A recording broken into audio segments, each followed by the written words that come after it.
임신 중 긴급한 상황은 누구에게나 찾아올 수 있습니다. 응급분만도 그중 하나인데요.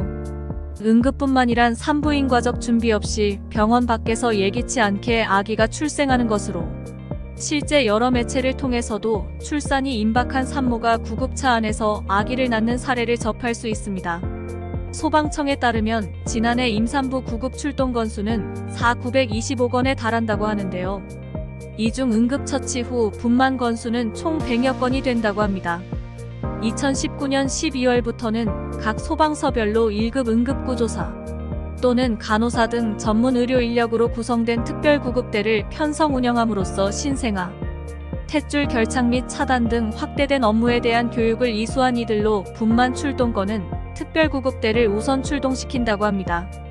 그나마 다행이라고 생각되는 부분인데요. 산모들을 위해 출동한 구급대가 병원에 도착까지 걸린 평균 시간은 1시간 43분 정도 소요됐다고 하는데, 사실 응급 상황에서 병원에 제때 가지 못해서 산모가 사망한 일은 2015년에 실제로 있었습니다. 강원도 태백에서 아이를 낳은 산모가 출혈 과다로 심정지 상태가 왔는데 구급차를 타고 9시간 동안 상급병원을 찾아다니다가 결국 숨진 사건이었습니다. 이게 당시 우리 사회에 매우 큰 충격을 준 사고였는데요. 8년이 지난 지금에도 비슷한 사고들이 벌어지고 있다니 도대체 뭐가 바뀌게 된 건지 의문입니다. 아이 낳기 좋은 도시로 선정된 경북 영주시에서는 20대 초반의 산모가 아기 낳을 병원을 찾아 헤매다 영주시 한 산부인과 화장실에서 분만을 하는 사건이 벌어졌습니다. 산부인과를 바로 눈앞에 두고 산모는 왜 화장실에서 아기를 낳을 수밖에 없었을까요? 출산의 경험이 없는 분들은 잘 모르실 수 있을 수 있는데, 사실 모든 산부인과에서 출산을 할 수 없습니다. 분만 시 아이와 산모를 케어할 의료장비 및 인력이 있는 곳에서만 분만을 할 수 있는데요. 그 당시 영주시에는 4개의 산부인과가 있었지만 산전진료와 부인과 진료만 할 뿐 정작 분만실을 운영하는 산부인과는 없었기 때문입니다.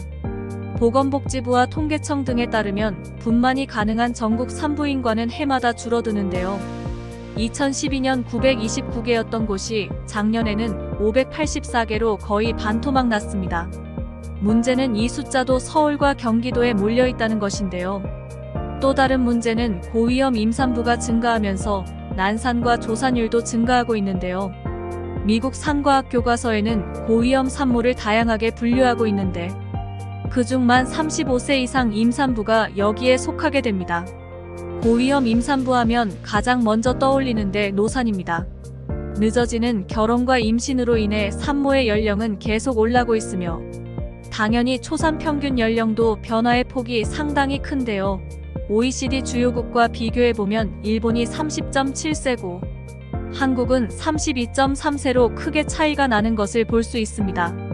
그 외에도 임산부가 미성년자일 경우라든지 아니면 유산 경험이 많은 산모나 기형 또는 조산을 겪은 산모, 아니면 이전 임신에 사산을 하신 산모분들, 그 외에도 당뇨나 고혈압처럼 내과적인 질환을 가지고 계신 분들, 아니면 많이 비만하신 분들이 태반 착상에 문제가 있어서 전치 태반이 된 분들도 다태아, 임신한 경우 등등 굉장히 폭이 넓다고 할 수 있습니다. 한 병원 조사에 따르면 고위험 요인을 가진 산모가 꾸준히 증가하는 것을 볼 수 있는데요.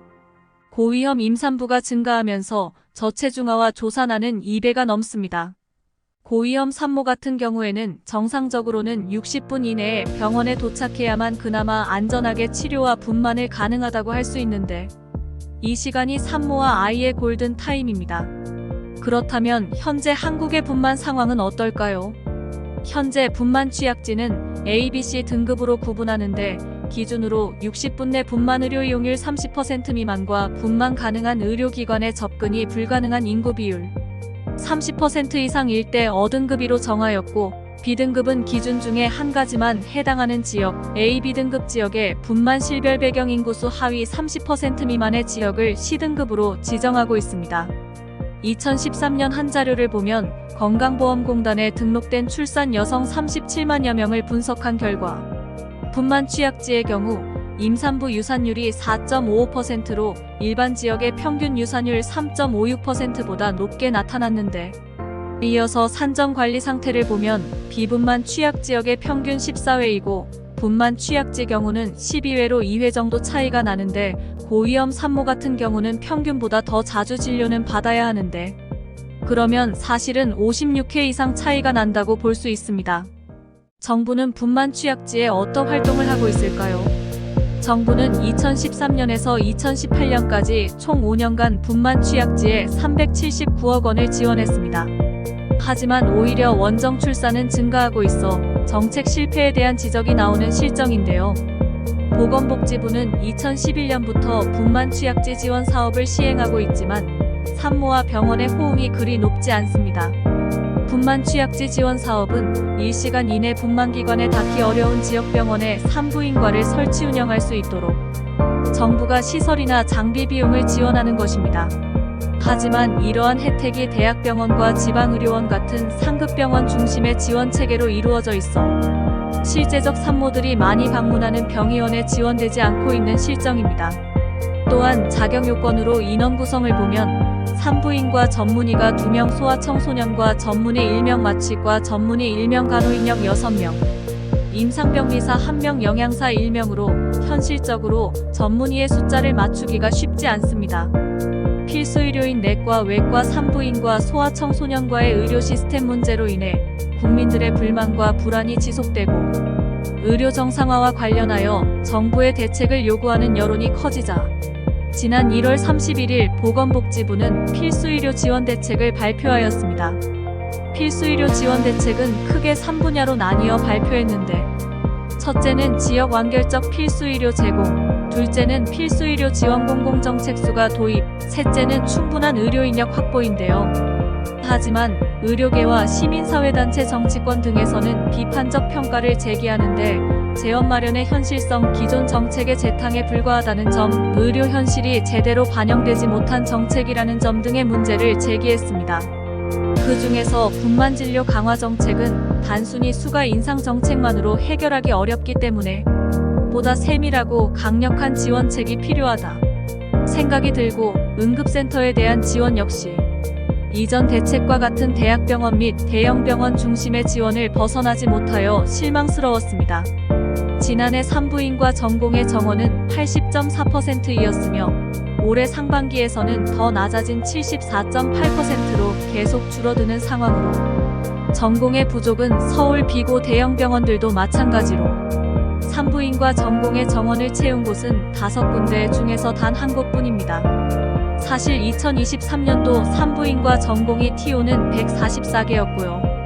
실제로 전공의로 들어온 사람들의 인원은 145명인데요. 그러면 산부인과 지원을 많이 하는구나, 아무 문제가 없네 이렇게 생각할 수 있겠지만 필수 의료 지원 대책 때문에 추가 정원 제도가 있어서 좀 더 많이 지원을 하는 병원에서는 추가로 전공의를 뽑을 수가 있는데 문제는 그 혜택을 거의 수도권 병원, 특히 비고병원에서 대부분 그 혜택을 가져갔다고도 볼 수 있습니다. 따라서 대구 같은 경우에도 4개 대학병원 중에 2개, 부산 같은 경우에도 절반 이상의 대학병원에서 작년도 산부인과 전공의 1년차 지원은 단 1명도 없었습니다. 그래서 이렇게 정부에서는 지원을 해주기 위해서 그런 대책을 마련한 것이지만 오히려 지방에서 산부인과를 하려던 사람들조차 수도권으로 흡수가 되어버리는 이런 현실이 어쩌면 정부 정책의 실패라고도 볼 수도 있습니다. 2018년부터 2022년 7월까지 산부인과 이탈률은 급격하게 상승을 했는데요. 평균 13.1%로 산부인과 의사도 적은데 그것도 대부분 대도시 위주에 있기 때문에 지방은 산부인과 의사를 찾기가 상당히 힘든 상황입니다. 더구나 필수 의료 과목인 전문의 평균 연령이 50.2세인데 산부인과는 53세로 가장 높습니다. 그러면 20년 후에 산부인과 전문의를 찾기 힘들어서 아이를 낳을 수 없는 상태가 될 수 있습니다. 아이를 낳는 과정은 산모의 몸에 급격한 변화를 불러오기 때문에 이런 예측할 수 없는 위급한 상황은 언제든 생길 수 있습니다. 통계적으로 산모 5만 명당 1명. 은 원인을 알 수 없는 불가항력적 의료사고를 겪는다고 하는데요. 분만 과정에서는 폐색전증, 양수색전증 등 불가항력적인 응급질환 발생 가능성이 높음. 폐색전증은 혈전이 폐 동맥을 막아 호흡곤란, 경련 등을 일으키는 응급질환으로 산모의 경우 일반일보다 발병률이 5배 높습니다. 그리고 양수색전증은 양수가 산모의 혈관을 타고 들어가 호흡곤란, 심폐, 경련 등을 일으켜 심하면 산모가 사망하게 되는 응급질환으로 산모 2만 명당 1명꼴로 발생하기도 합니다. 정부는 2023년분만 취약지 지원을 위해 109억 원을 편성하였는데요. 그간 저출산 극복을 위한 예산을 자그마치 350조 원을 썼는데 도대체 그 돈을 어디다 썼길래 이런 상황까지 왔는지 의문입니다. 그렇다면 소아청소년과와 마찬가지로 산부인과 중 특히 분만 전문의가 폐업이나 업종을 변경하는 이유는 무엇 때문일까요? 바로 의료과실에 대한 부담이라고 한 목소리로 말하고 있는데요. 앞서 소아청소년과 영상에 말씀드렸던 이대 목동병원에서 발생한 신생아 사망 사건인데요. 당시 신생아 중환자실을 담당했던 의료진들은 업무상 과실치사 혐의로 구속수사를 받게 된 사건입니다. 의료진의 과실이 없어도 분만의사가 과실 금액의 30%를 부담하도록 강제징수하고 있는데요. 이러한 이유 때문에 현재 젊은 전공의들은 산부인과에 대한 지원을 기피하고 있습니다. 그리고 필수의료 과목에서 항상 나오는 낮은 수가 때문인데요. 그 중에서 분만병원들의 수가는 더욱 낮게 설정되어 있기 때문에 분만을 포기하는 산부인과가 더욱 많아지는 것입니다.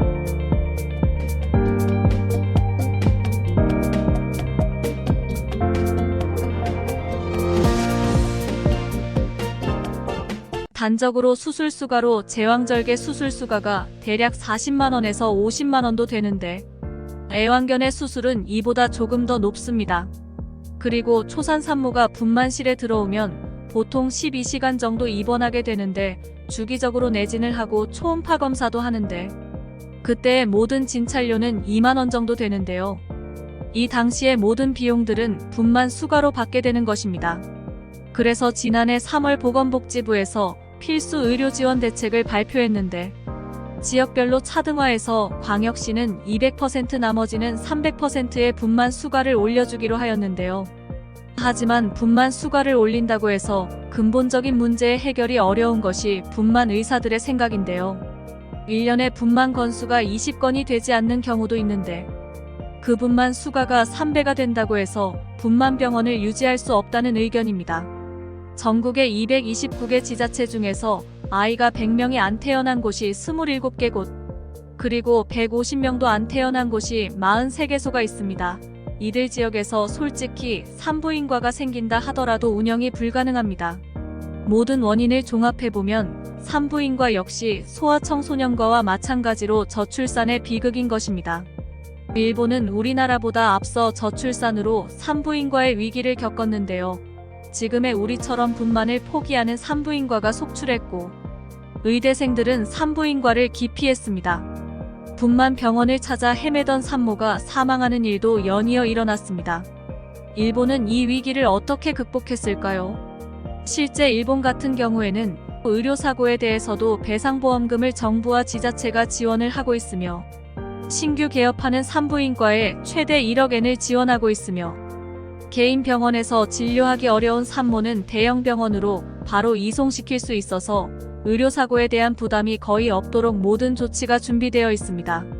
그리고 임신 22주부터 출산 7일 후까지의 산모와 신생아를 전문 진료하는 산부인과와 소아청소년과 통합병원인 주산기센터병원을 지역 곳곳에 확보하고 있습니다. 그리고 병원에는 산부인과 3명과 소아과 3명, 그리고 마취과 의사 2명이 24시간 항상 교대로 근무하고 있습니다. 일본 정부는 산모 사망 사건 이후 이런 주산기센터를 크게 늘렸는데 현재 오사카 지역에만 242곳의 주산기센터가 있으며 일본 전국적으로 300개가 넘는 주산기센터가 운영되고 있습니다. 또한 지역 내에 있는 주산기센터의 병상 등의 현황을 실시간으로 파악하는 시스템을 도입했습니다. 산모들이 분만병원을 찾자 헤매는 일을 근절시킨 것입니다. 이러한 시스템의 도입으로 일본의 산모들은 대부분 지역 내에서 출산을 할 수 있게 되었습니다. 일본 정부는 산부인과 의료 현실을 개선하기 위해 2006년 이후 매년 약 2,100억 엔, 우리 돈 2조 3천억 원에 달하는 돈을 투자하고 있습니다. 지자체에서도 산부인과에서 지원하는 의대생에게 장학금을 주는 등 산부인과에 대한 지원을 높였습니다. 이런 노력을 바탕으로 한때 100여 명까지 줄었던 일본 산부인과 전공의 숫자는 2010년 491명까지 늘어났습니다. 강원대학병원은 2018년 8월부터 2022년 5월까지 분만 대기 거주 시설 입소를 신청한 107명을 대상으로 이용자 64명과 비이용자 106명의 임신 합병증, 임신 성적을 비교하고 설문조사를 통한 시설 이용의 장단점을 분석하였는데요. 그 결과 이동거리는 2.7화 10분 단축되었고 거주시설 임신부는 임신기간이 길었으며 신생아의 출생 몸무게 역시 증가한 것으로 확인되었는데 이를 바탕으로 지난해 11월 강원대학병원의 안전한 출산 인프라 구축 사업단은 응급산모 안심스테이 품안에의 입주식을 개최하였는데요. 응급산모 안심스테이는 강원도 내 분만 취약지에 거주하는 임산부에게 분만기관 인근에 산모 맞춤형 분만 대기시설 및 거주지를 제공하여 안전한 출산 환경을 제공하는 사업입니다. 저출산의 고착화로 분만 취약지에 분만병원 개설이 어렵다면 분만병원 인근에 분만 대기 거주시설을 운영하는 것이 분만 의료 접근성을 향상시키고 모자보건 향상에 기여할 수 있는 방안 중에 하나라고 생각됩니다. 출산은 우리 사회 모든 것의 기본이자 출발입니다. 임산부와 아기의 건강과 안전이 보장되는 의료 환경을 만드는 것이 곧 산부인과 위기 극복의 출발일 것입니다. 국민의 건강과 안전을 지키는 일은 국가의 가장 중요하고 기본적인 책무라는 것을 잊지 말아야겠습니다. 당장 실행하지 않으면 사라지는 산부인과처럼 사라지는 한국이 될 것입니다.